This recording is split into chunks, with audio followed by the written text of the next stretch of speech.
Welcome to Penrose Learning, where we make understanding easy. You start by preventing any more writes to the camera, card, or Sony device. That preserves what remains. Once done, connect the source read-only or use a hardware adapter that supports read-only mode. Make a full bit-for-bit disk image to a separate drive. That gives you a safe backup to work from. Make sure to verify the image checksum so you know it's complete. This step is essential because all recovery work happens on the image, not the original media.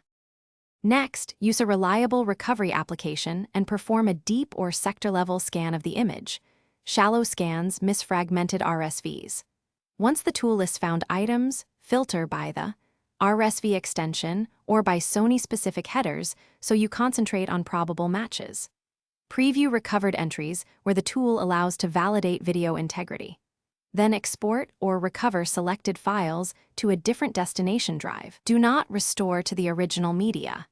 This preserves both originals and your working copies for later repair if needed.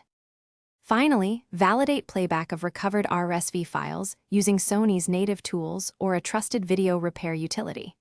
If the files have header corruption, perform a header rebuild or remux into MP4/avged.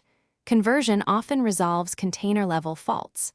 Make sure to keep original recovered copies untouched and work on duplicates so you can retry different repair methods.